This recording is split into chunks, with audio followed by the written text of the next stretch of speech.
Jeigu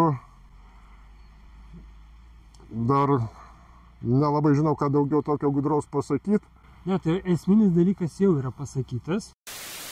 Dabar mus pamokys, kaip teisingai išsirinkti kupolinio namelio dangą. Į ką atkreipti dėmesį, nes aš pats irgi nesu specialistas. Tai vat, sveiki. Labą dieną, Darius. Malonu. Tai dabar papasakokit, ką mes galim sužinoti, kaip teisingai išsirinkti žvynelius, tas čerpeles, kad mums kuo geriau tarnautų kupolinis namelis, nes pagrindė tuom ir užsiimam. Toj vat parodysiu vieną, kokį visiems pabandau visada pademonstruoti visiems klientams. Ne? Bituminės čerpelės yra iš modifikuoto bitumo. Aš galiu paklausti dabar, žiemą šitaip nepavyks padaryti? Pavyks. Pavyks tik tai ne taip sklandžiai. Tai va, ir va, po to mes ją paleidžiam ir mes numetę ant žemės matom, kad nėra jokių visiškai įtrūkimų. Ne? Nes jinai yra elastinga. Jeigu pasiimsim ten, sakykime, tam tikrų gamintojų šitas bituminės čerpeles, mes jausim net kaip dantračiais eina. Nes aš čia labai smarkiai turiu pasistengti, kad kažkokie atsirastų įtrūkimai. Ir va čia Povilai pasižiūrėkit. Ar jūs matote? Ne, čia nieko nėra. Tai vat būtent. Tai čia esminis dalykas, kai prasideda procesai šilta-šalta. Ne? Tai tie mikro įtrūkimai po kiek laiko atsiranda ir po to paprasčiausiai prasiskverbia drėgmė.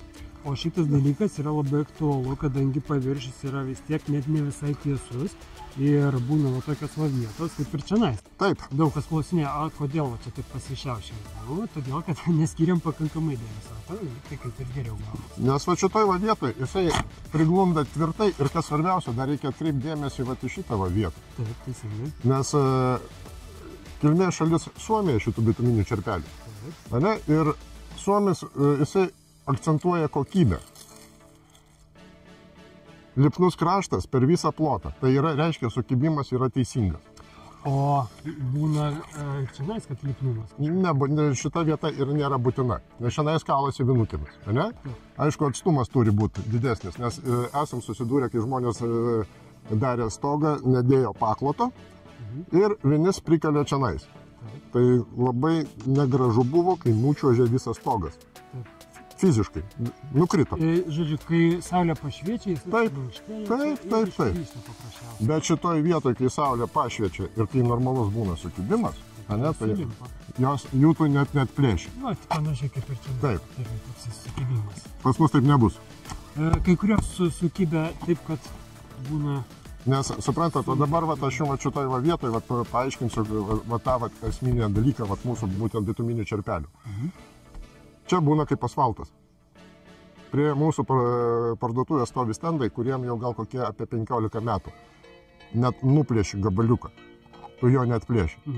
Tai kiti gamintojai bandydavo taupyti ir jie mums padarė meškos paslaugą, kas liečia bituminės čerpeles.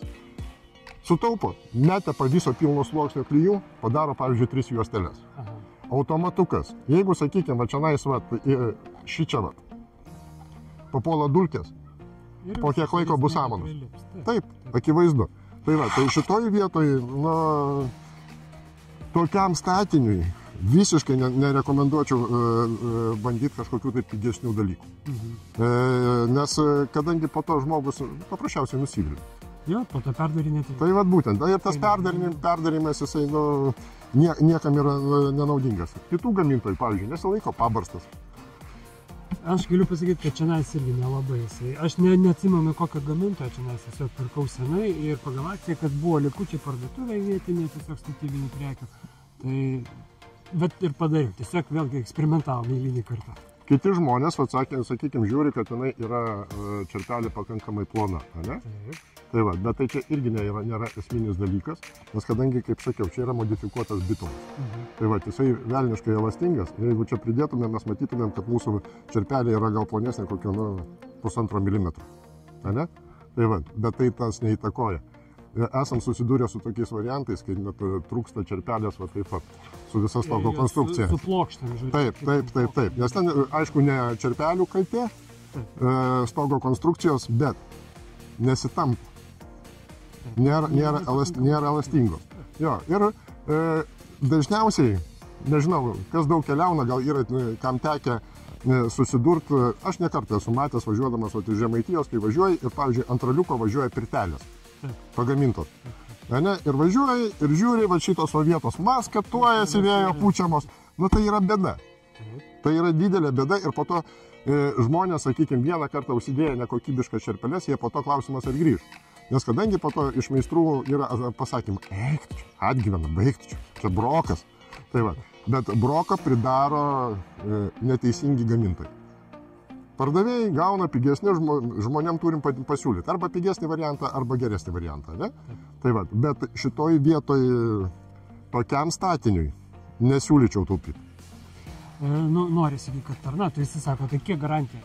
Jeigu gerai pasistengsi investuosi, tai garantija gali būti ir 50 metų. Dabar, kaip konsultuoja, sakykime, klientus, klausinėja, o kodėl samanoja, žiūrėkite samanas, čia gyvūna. O čia negi šiaurinė pusė? Čia šiaurinė pusė. Taip, tai dabar klausimas, žmonių visada galima paklausti.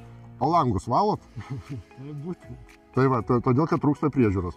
Tokiem sprendimam, Povilai, mes turim dar vieną gerą dalyką. Mes turim tą vadinamą bituminę saląją, kur jinai išima visą kampą, spalva lieka ta pati ir va tokių atsilopojimų nebus. Tai va, drąsiai. Čia tik tai vieną, atsiprašau, pavyzdžio neatsivežiu. Tai va, tai šiaip tai čia va yra pavyzdžiai, brandas. Katepal. Atlupti reikia iš karto atlupti. Bandykit. Silupa, suplėšys. Gaila, ne? Gaila neapgavau. Bet neapgavau. Tai va, tai prekės yra kokybiškos. Ne, jeigu mes mechaniškai varysim, tai... Bet nesidaro taip, kaip ant mano šito lovą, nes kai montavom, tai birėjus žiauriai. Aš apie ką jums ir kalbu, reiškia, aš nemeluoju. Ne, aš matau, kad skirtumas yra kitas. Vat būtent. Tai pavyzdžių gama yra pakankamai nemaža. Aš čia visų pavyzdžių nesusivežiau. Čia pagrindinės pozicijos. Aš norėjau užakcentuoti spalvas. Ne, natūraliai, tik tai vat nesusiradau dar žalios. Kad matytųsi. Ne? Tai vat. Tai. Gal neišlupsiu taip greitai. Tai visiškai juodas, taip? Jo. Raudonas. Nes su šitais, pavyzdžiui, dabar Suomiai irgi padarė labai... Va šitas labai geras. Iš toli jisai atrodo lyg medinės skiedros ant kupolo, kaip tik dabar buvom pas klientą, biuras yra didelis kupolinis, tai labai panašiais yra uždengta ir atrodo lyg medinis ir tada labai gražiai jis patinka. O čia galimos to pavyzdžio spalvos, ne? Čia šiaip sugalvoju mums kaip mobilios ekspozicijos, tai labai geras. Bet visada klientam pasakom, pagal tokį daiktą neverta rinktis. Jeigu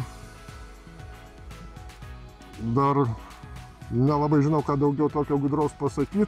Ne, tai esminis dalykas jau yra pasakytas. Taip.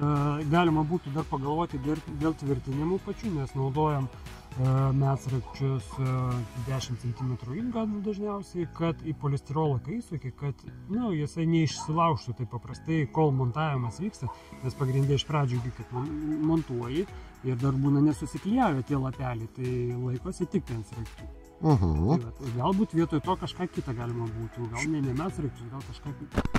Jeigu polistirolas, tai jisai bijo skiediklių, ne? O čianais, jeigu yra dabar bituminio mastikų, kad ir bituminio vandens pagrindų, labai vertina meistrai Kaparolio, buvo pavadinimas Izolan Baudich, labai teisinga hidroizoliacija, nes mums buvo pavyzdžius atvežę tos hidroizoliacijos užtepę ant difuzinės plėvelės ir mes juos ten irgi visaip kaip nori, va taip atmaigiam ir jokių irgi įtrūkimų nebuvo. Labai teisingas produktas. Tai va. O kaip ultravioleto bijo? Reikia uždengti, faktas. Jis nėra galus. Ne. Mato, tik tai, suprantate, ta bituminė mastika tiktų va šitose vietose, kur bituminės šerpelės. Jeigu jūs sugalvosit, kad reikia dažyti, tai čia bus jau reikalų. Nes čia tada jau, aš manyčiau, arba jūs, kaip sakot, sakrito, tik tai sakrito produkto, nežinau šito, ar jisai lauko darbams tinkamas. Čia vienintelis, kuris tinka ir lauko, ir vidaus darbams. Supratau. Nes priešingų atveju cementinė hidroizoliacija ir po to darom, ką norim. Arba iš karto ten, sakykime, yra gamintojai, kurie turi klijavimo armavimo mišinius iš karto su hidroizoliaciniam savybėm. Tai tada viena operacija, užarmavai ir po to tenais, jeigu kažkas, tai čia matau, kad armuotas ir iš karto tik tai hidroizoliacija praeita ir dažyta. Jo, tai va laikinas variantas, kaip visada trumpam padarai ir lieka visam laikui. Taip ir plintusus. Be plintusų galima gyventi. Tai va. Tai šitoj vietoje yra tam tikri sprendimai, nes dėl ko sakau, viskas kaip yra gerai, bet pavyzdžiui, meistrai skaičiuoja operacijų skaičius. Užarmuok, hidroizoliuok, nudažyk. 3. Užarmavai su hidroizoliaciniu mišiniu -1. 30% sutaupai. Logiška? Nu, manau, kad taip. Nu, reikia žiūrėti dar medžiagose, kiek tas skirtumas. Nestebuklai. Tikrai nestebuklai. Nes kadangi va dabar va, iš kitų dalykų, pavyzdžiui, žiūrint, žmonės, kai šiltinasi fasadai, dabar A+, A++ ir taip toliau, tai ateina, jeigu žmogus pats savo darosi, jisai minusuoja darbų vertę. Jeigu žmonės stato pardavimui, tai jie žiūri, aha, -1 operacija reiškia, aš jau sutaupiau. Rezultatą išgaunu tą patį. Tai lygiai tas pats ir čionais. Čia, sakau, yra stogas, dėl samanų nereikia pergyventi, nes tikrai yra aplinkai teisingos chemijos, kuri sutvarko viską, tik tai reikia prižiūrėti. Nesakau, pabandykim 5 metus nevalyti langų. O man gražus samanas. Na, matot, grožis yra, žinot, šiais laikais grožis ir praktiškumas dažniausiai labai, kaip pasakyti, prasilenkia. Ja, būna nesuderinami. Po kiek laiko iškels, gausi drėgmės. Vėlgi tas pats pelėsis, arba ten kažkur tai kažkas tai bus negerai.